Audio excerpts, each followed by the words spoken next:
হাঁটা শুরু করে দিয়েছি।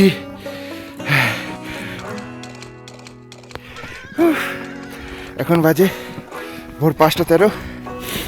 1 কিলোমিটার চড়া ট্রেক করে চন্দ্রশিলায় উঠে দেখা হবে।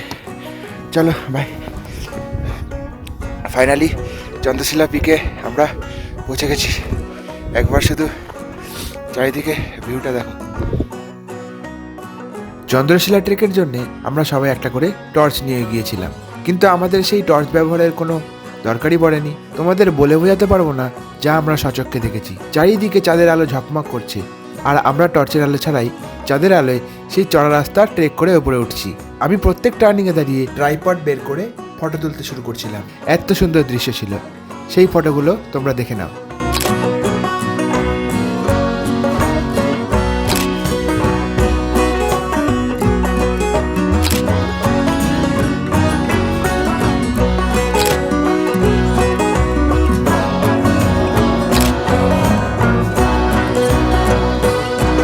অ্যাকচুয়ালি সানরাইজ হয়ে গেছে, কিন্তু ওখানে মেঘ রয়েছে বলে এখনও কমপ্লিটভাবে সানরাইজটা আমরা দেখতে পাচ্ছি না।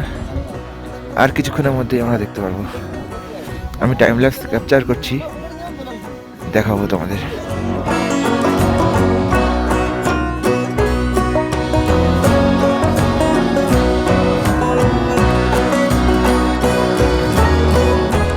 দেখো সানরাইজ হয়ে গেছে।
সূর্যোদয় দেখা গেছে চন্দ্রশিলাতে। তো এখন আমরা আবার নেমে যাবো তুঙ্গনাথে। তারপরে আমাদের ব্যাগেজগুলো প্যাক করে আবার নিচে ট্রেক করে চোপতায় নেমে পড়বো। চলো।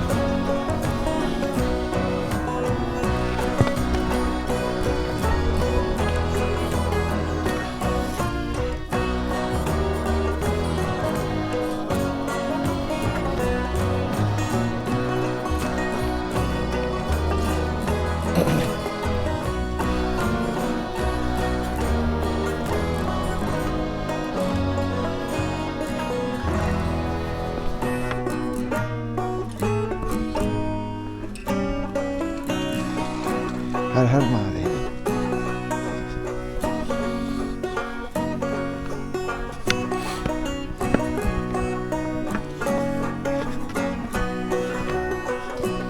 একটা বড় শর্টকাট নিয়েছি, হেবি তাড়াতাড়ি নেমে যাবো।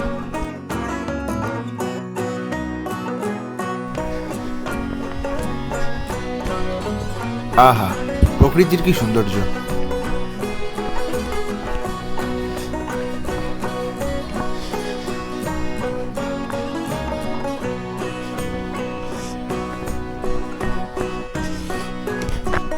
তোমরা দেখো কত বয়স্ক একজন ঠাকুমা এই ট্রেক করে উঠছে চন্দ্রশিলা। আর তোমরা যারা ভাবছো ট্রেক করতে পারবে কি পারবে না, তোমরা অবশ্যই পারবে। হর হর মহাদেব বলে চলে এসো।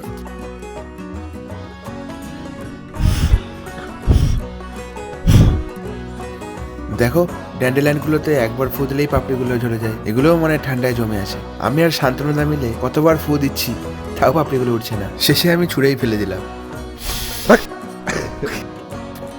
তো আমরা আস্তে আস্তে চন্দ্রশিলা থেকে ট্রেক করে নিচে নেমে আসলাম। আর আজই চন্দ্রশিলার কপাট বন্ধ হয়ে যাবে আবার 6 মাসের জন্য। তাই এই যাত্রার মতো শেষবার তুঙ্গনাথ বাবার দর্শন করতে আমরা গর্ভগৃহে প্রবেশ করলাম আর ভীষণ সুন্দরভাবে দর্শন করতে পারলাম।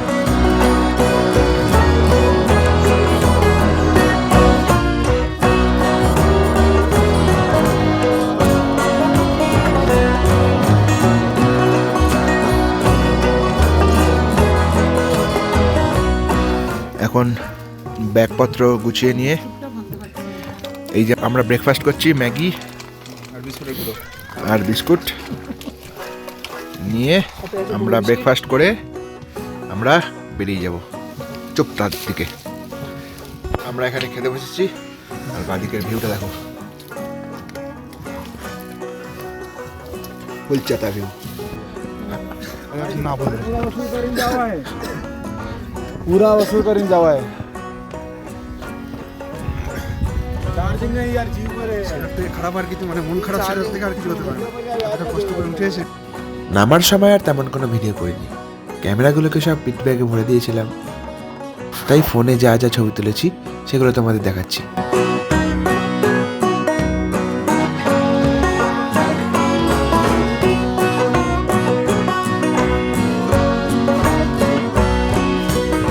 আমাদের ট্রেক শেষ, আর একটু বাকি 100 মিটার মতো। দেখতে পারবি তুঙ্গনাথ ট্রেক সেরে আমাদের যাওয়ার কথা ছিল শাড়ি ভিলেজের দেউরিয়াতালে। আমরা শুনতে পারলাম যে সেখানেও কিছুটা পথ ট্রেক করে উঠতে হবে। তো আমরা সবাই কেদারনাথ তুঙ্গনাথ দুটো ট্রেক করে ভীষণই হাঁপিয়ে গেছিলাম, তাই আর আমরা সেখানে যাইনি। আমরা সরাসরি ওমকারেশ্বর মন্দির দর্শন করে পাহাড় থেকে নিচে নেমে যাব।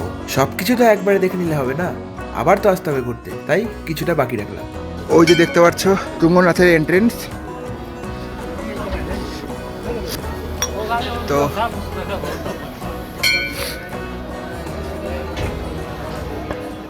Trek complete.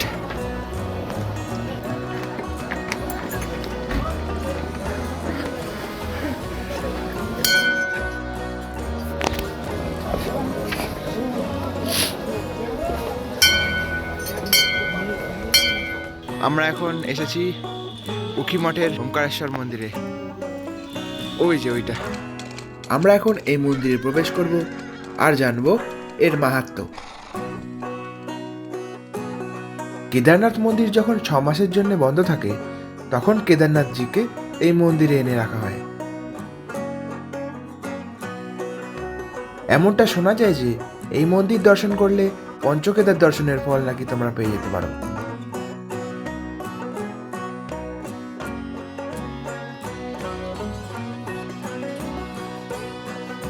তো চলো ভেতরে প্রবেশ করা যাক।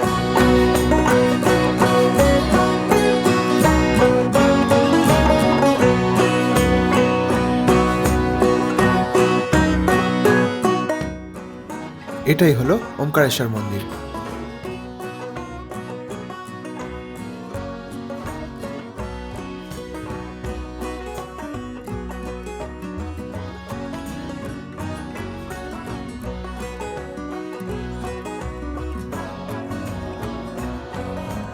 আমরা গেট দিয়ে ভেতরে ঢুকতে ঢুকতেই দেখছিলাম যে মন্দিরটাকে আবার রং করা হচ্ছে, কারণ 2 দিন পরেই আবার কেদারনাথ বাবা কেদারনাথ মন্দির থেকে নিচে নেমে আসবে এই মন্দিরে, তাই হয়তো আবার রং করে নতুনভাবে সাজানো হচ্ছে।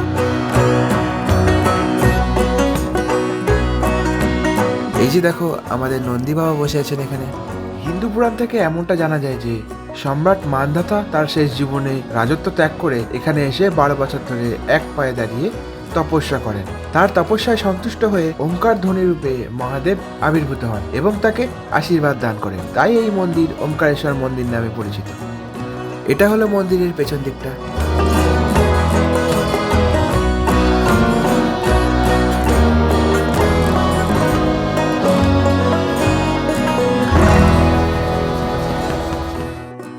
এই যে দেখতে পাচ্ছ ঘন্টার পেছনে সোজাসুজি যে এই দরজাটা রয়েছে, এর ভেতরে গেলেই আমরা পঞ্চকেদারের দর্শন পেয়ে যাবো। ভেতরে ফটোগ্রাফি অ্যালাউ নেই, তাই তোমাদের কিছু দেখাতে পারলাম না। তোমরা এসো আর নিজের স্বচক্ষে দর্শন করে নাও।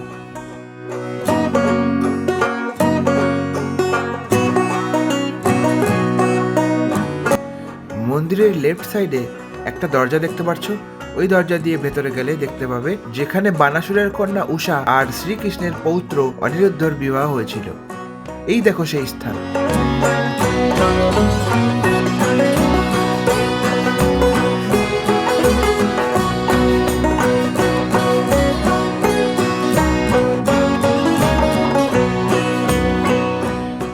মন্দির দর্শন করে আমরা আবার বেরিয়ে পড়লাম। যতটা সম্ভব হয় আমরা আজ পাহাড় থেকে নিচের দিকে নামবো, নেমে ঋষিকেশের দিকে এগোতে থাকবো। আর ঋষিকেশের আগে কোনো ভালো হোটেল পেলে সেখানে আমরা নাইট স্টে করবো।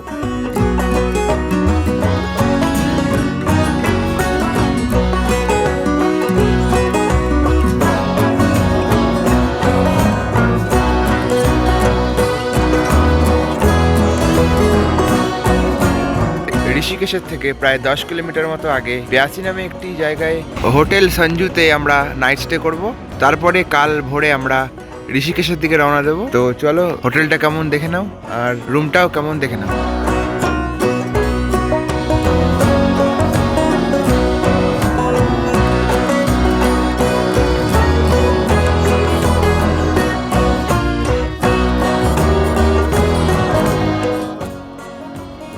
এখানে এনাদের নিজস্ব রেস্টুরেন্টও রয়েছে।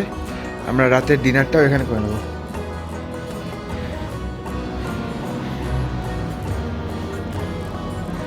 ওপরেও রুম রয়েছে আর আমরা থাকছি নিচে আন্ডারগ্রাউন্ডে।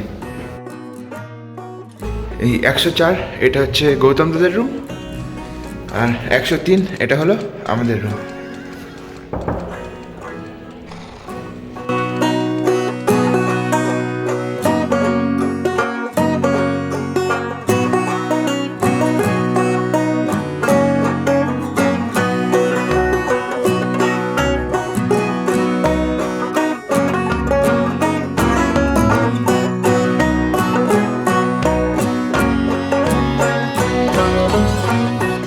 আমাদের ড্রাই চিলি পনির চলে এসেছে,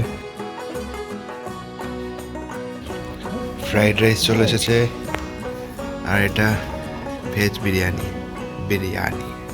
ভেজ বিরিয়ানির সাথে এটা কি দিয়েছে, কেটে বলে বুন্দি রায়তা, বোঁদে রায়তা আরও আসছে পরপর। আর এই যে পনির বাটার মশলা, ভেজ ফ্রাইড রাইস, চিলি পনির ড্রাই,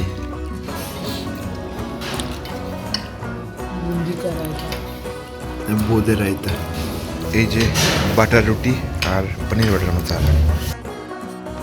আজ আমরা চন্দ্রশিলাতে সূর্যোদয় দেখলাম, উখি মঠে ওমকারেশ্বর মন্দির দর্শন করলাম। কাল আমরা যাব ঋষিকেশ, আর ঋষিকেশ এক্সপ্লোর করে নেমে যাব হরিদ্বারের দিকে। ভিডিওটা কেমন লাগলো অবশ্যই কমেন্ট করে জানাবে। ভিডিওটা লাইক শেয়ার করবে আর চ্যানেলটা সাবস্ক্রাইব করতে একদম ভুলবে না। আজকের মতো এইটুকুই, দেখা হবে নেক্সট ভিডিওতে।